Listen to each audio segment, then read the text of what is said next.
تو پھر وہاں پر لوگ کہتے ہیں کہ اللہ کے نبی نے دونوں جگہ فرمایا ہے تو رمل کیوں نہیں کرتی ہے عورت؟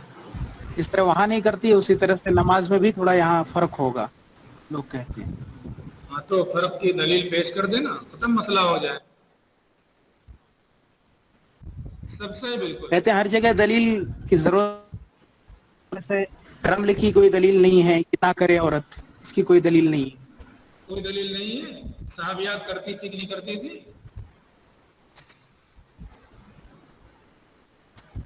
جی صحابیات اللہ عالم اس کرتی کا تھی. حکم. چلیے میں دیکھوں گا صحابیات کے بارے میں انشاءاللہ، اس کے بارے میں.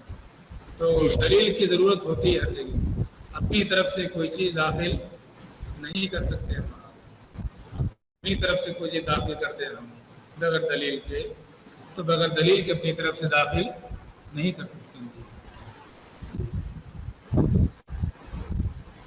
اچھا، یحییٰ بن بکیر نے جو پیچھے روایت کی، جن سے بھی روایت کی وہ لیس سے، پچھلے جتنی بھی روایت آئی ہے ان کی لیس سے، لیکن یہاں پہ جو ان سے روایت نہیں کی ہے یحییٰ بن بکیر نے. تو آگے دیکھیے کیا موجود. وقال اللیث حدثنی جعفر بن ربیعہ نحوہ. اور لیث نے کہا کہ جعفر بن ربیعہ نے ہم سے اسی طرح حدیث بیان کی. جعفر بن ربیعہ جو ابن ہرمز کے شاگرد ہیں، اور ان کے دو شاگرد ہوئے، ایک بکر بن مضر اور دوسرے کون ہے؟ لیث ابن سعد. یہاں پر بھی اس حدیث کو بھی روایت کرنے والے کون ہیں؟ لیث ابن سعد ہیں. جی میں نے شروع میں بتایا تھا آپ کو، جب دوسری حدیث پڑھائی تھی میں نے آپ کو، تیسری حدیث، کہ یحییٰ بن بکیر کی جو بھی روایتیں صحیح بخاری کے اندر موجود ہیں عموماً وہ آپ کو کس کی ملیں گی؟ لیث ابن لیس. سعد سے ملیں گی.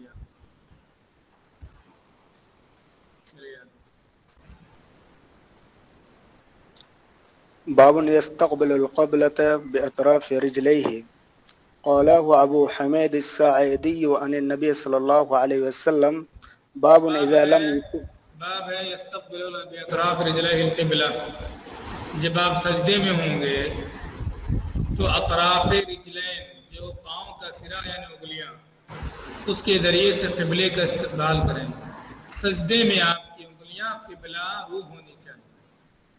اس طرح پیر کو رکھیں گے آپ کہ پیر بالکل سیدھا نہ کھڑا ہو آپ کا، یعنی انگلیاں بالکل سیدھی نہ ہوں، بلکہ آپ پیر کو اس طرح رکھیں کہ آپ کی انگلیاں قبلہ رو مڑی ہوئی ہوں.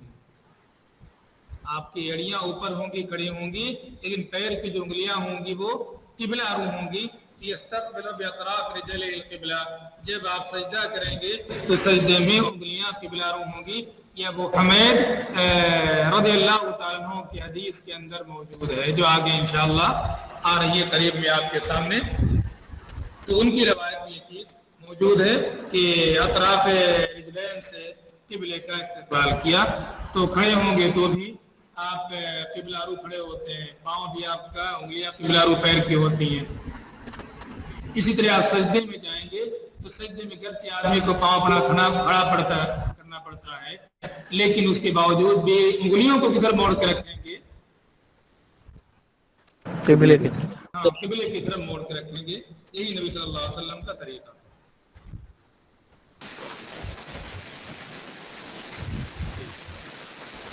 باب إذا لم يتم سجوده. حدثنا السلط بن محمد قال حدثنا مهدي عن واصل عن أبي وائل عن حذيفة أنه رأى رجلا لا يتم ركوعه ولا سجوده، فلما قضى صلاته قال له حذيفة ما صليت؟ قال وأحسبه قال ولو مت على غير سنة محمد صلی اللہ علیہ وسلم. باب اذا لم يتم السجود. کوئی سجدہ کرتا ہے کہ سجدے کا اتمام نہیں کرتا ہے، جو سجدے کا طریقہ ویسے سجدہ نہیں کرتا ہے، اس میں طمانینہ نہیں ہوتا ہے، سر جھکایا اٹھا لیا فوراً. جی حذیفہ رضی اللہ تعالیٰ کے بارے میں بتا رہے ہیں ابو وائل، انہوں نے ایک آدمی کو دیکھا رکوع سجود کوئی کا اتمام نہیں کر رہا ہے. جب اس نے صلاۃ مکمل کی تو حذیفہ نے کہا ما صلی، تم نے نماز پڑھی ہی نہیں. پہلے بھی حدیث رکوع کے باب میں بھی آ چکی ہے. اور مجھے یاد پڑتا ہے انہوں نے یہ بھی کہا تھا اگر اسی پر تمہارا انتقال ہو گیا تو سنت محمدی پر تمہارا انتقال نہیں ہوگا، طریقہ نبوی پر تمہارا انتقال نہیں ہوگا، کسی اور طریقے پر تمہارا انتقال ہوگا اگر تم نے اتمام نہیں کیا۔ اب سجود کا اتمام کیسے ہوگا، سجدہ کیسے کریں گے، وہ آگے والے باب میں موجود ہے۔ باب السجود على 7 أعظم. حدثنا قبيصة قال حدثنا سفيان عن عمرو بن دينار عن طاووس عن ابن عباس أمر النبي صلى الله عليه وسلم أن يسجد على 7 أعضاء ولا يكف شعرا ولا ثوبا ثوب الجبهة والیدین والرکبتین والرجلین۔ جی ہاں، تو عبداللہ ابن عباس رضی اللہ تعالیٰ عنہ کی حدیث ہے کہ نبی صلی اللہ علیہ وسلم کو یہ حکم ہوا تھا اللہ سبحانہ وتعالیٰ کی طرف سے کہ آپ سجدہ کریں تو 7 اعضاء پر آپ کے سجدے ہونے چاہیے۔ کتنے اعضاء پر؟ 7 اعضاء پر آپ کے سجدے ہونے چاہیے۔ ولا یکف شعرا ولا ثوبا، سجدہ کر رہے ہوں جب آپ تو اپنے بالوں کو نہ سمیٹیں، ولا ثوبا کپڑے کو نہ سمیٹیں۔ جو سجدہ کرتے ہیں کسی کے لمبے بال ہوتے ہیں ان کو سمیٹتا کہیں دھول نہ لگ جائے، کپڑا سمیٹتا ہے انسان، کپڑا کہیں جو ہے گندا نہ ہو جائے ہمارا، یہ چادر اوڑھے ہوئے زمین پہ لگ کے کہیں گندی نہ ہو جائے ہماری، چلو تہبند تو نہ دھو لیں گے کچھ گندا ہو جائے گا۔ یہ کبھی ہوتا ہے کہ جہاں نماز پڑھ رہے مسجد کیسی ہوتی ہے، یہ کیسی ہوتی تھی پہلے، ہوتی تھی، وہی زمین ہے سائڈ میں کچھ بنا دیا اور اس کے بعد مسجد بن گئی، زمین ویسے ہی ہے جیسے ہوتی تھی۔ ابھی آپ کو تصور نہیں ہوگا ایسے کیسے گندا وندا ہونا کیا ہوتا ہے، تو اسی زمین میں نماز پڑھتے تھے تو بال ہمارا گندا نہ ہو جائے، جن کے لمبے لمبے بال ہوتے تھے، یہ چادر اوڑھے ہوئے ہیں وہی کپڑا ہوتا تھا تو وہ گندی نہ ہو جائے، یا تہبند ویسے سمیٹ لو کہ زیادہ حصہ زمین پر پڑنے نہ پائے گندا ہو جائے۔ تو سجدے میں یہ سب نہیں کرنا، یہ سارے عمل عموماً کب ہوتے ہیں؟ نماز سے پہلے، سجدے میں ہوتے ہیں عام طور سے۔ سجدے میں خطرہ ہوتا ہے بال گندا ہو جائے زمین پہ پڑے گا، تو سجدے میں کپڑا گندا ہو جائے کہ زمین پہ پڑ جائے گا، تو حکم ہوا کہ سجدہ کریں 7 اعضاء پر اور بال اور کپڑا نہیں سمیٹنا ہے، اس میں کیا کرنے میں سجدہ کرنے میں، سجدہ کرنے، ہاں سجدہ کر رہے ہو تو بال نہیں سمیٹیے کہ یوں بال کر کے اوپر لے جائیں اور اس طرح سے کپڑے کو ادھر ادھر سمیٹیں کہ زمین پہ لگ نہ جائے، یہ سب نہیں کرنا سجدے کے اندر۔ اور 7 اعضاء کون سے ہیں؟ الجبہہ، ایک تو پیشانی، والیدین اور دوسرے دونوں ہاتھ، والرکبتین دونوں گھٹنے، والرجلین اور دونوں پاؤں۔ تو کتنے ہو گئے؟ 2 2 4 اور 2 6، جبہہ کتنا ہو گیا؟ یہ 7۔ یہ 7 اعضاء ہیں جن پر آپ کو سجدہ کرنا ہے۔ ان اعضاء میں سے اگر ایک بھی عضو آپ کا زمین پر نہیں پڑا تو آپ کا سجدہ نہیں ہوگا۔ لہذا اگر سجدے میں پیر اٹھائے رہے، آپ سجدے میں گئے اور پیر پورے سجدے میں آپ پیر اٹھائے، ہاں اٹھائے رہے اوپر، تو سجدہ ہوا آپ کا؟ نہیں ہوا۔ خیال رکھیے گا ایسے، کیونکہ سجدے میں کچھ لوگ پیر اٹھائے رہتے ہیں جی، تو اگر سجدے میں پیر اٹھائے رہے جی، کہتے ہیں کہ مطلب اٹھ جاتا ہے اپنے آپ ہی ایسے، تھوڑی دیر اٹھ گیا الگ مسئلہ، لیکن اگر پیر اٹھائے رہے سجدے میں مکمل تو پھر آپ کا سجدہ نہیں ہوگا۔ تو شیخ سجدہ نہ ہونے کی صورت میں نماز بھی نہیں ہوگی؟ کہاں بغیر سجدے کی نماز ہوتی؟ صحابی نے کیا کہا تھا؟ ما صلیت، صحابی نے کیا کہا تھا؟ ما صلی، اس لیے میں نے کہا کہ آرہ کہیں سجدہ کرنا، اللہ رسول نے کہا کہ فصل فإنک لم تصلی، لم تصلی۔ جی ہاں، تو سجدہ کریں گے، سجدے کا طریقہ ہے اس طرح مکمل آپ کا سجدہ ہونا چاہیے۔ تو پاؤں زمین سے اوپر نہیں ہونا چاہیے، آپ جائیں سجدہ کریں اور پیشانی زمین پہ نہ پڑے آپ کی، کہ یہاں کیچڑ تھوڑی ہے ویسا 1 انچ اوپر رکھ کے سجدہ کر لیں، آپ ہو جائے گا سجدہ؟ نہیں ہوگا سجدہ۔ تو چاہے آپ پیشانی زمین پہ نہ رکھیں اور چاہے آپ جی پیر زمین پہ نہ رکھیں، یہ 7 اعضاء جن پر سجدہ کرنا ہے آپ۔